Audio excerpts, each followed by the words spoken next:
اگلے مالی سال کے دوران سر کوئی 400 ارب روپے سے زائد وہ کہہ رہے ہیں کہ ہم انفورسمنٹ سے، یہ پی او ایس سے، اور یہ جو ڈیجیٹائزیشن آف اکانومی ہے اس سے جنریٹ کریں گے. یہ کتنا ایک وائبل ہے؟ مطلب صاحب میرا ذاتی خیال یہ کہ کوئی بھی جو پالیسی آپ انٹروڈیوس کرتے ہیں، نئے معیار لاتے ہیں نا، تو آپ کو مڈ کورس ریویو کی ضرورت ہوتی ہے. آپ کر رہے ہیں نا پی یو ایس پچھلے 3-4 سال سے چل رہا ہے نا، اس کے ریزلٹس تو دیکھیں نا اور پبلک کریں. وہ پبلک کریں، ایکسپرٹس کو، اکانومسٹ کو دیکھنے دیں کہ ان کا رزلٹ کیا آیا ہے.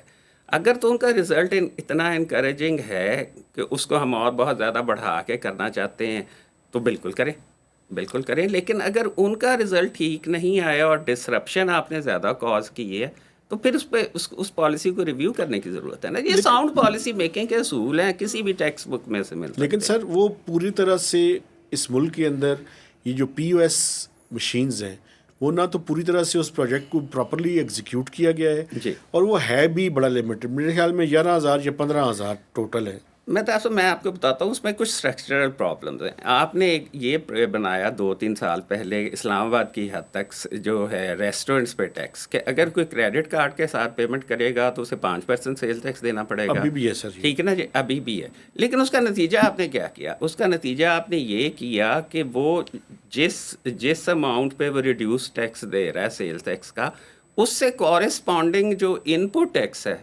وہ ریسٹورنٹ کا آپ نے ڈس الاؤ کر دیا. دیکھنا، ڈیجیٹائزیشن آپ کرنا چاہتے ہیں، اس کی کاسٹ اگر کوئی ہے تو وہ آپ نے برداشت کرنی ہے، وہ اس پہ نہ ڈالیں. ریسٹورنٹ والے کو تو پھر انسینٹیو نہیں رہ گیا. ریسٹورنٹ والا کے پاس کیا انسینٹیو ہے کوئی کریڈٹ کارڈ پہ آپ سے 5% ٹیکس لے؟ ٹھیک ہے نا جی. تو اس لیے پالیسی جب بنائیں تو اس میں چھوٹی چھوٹی ڈنڈیاں مارنے کی کوشش نہ کریں.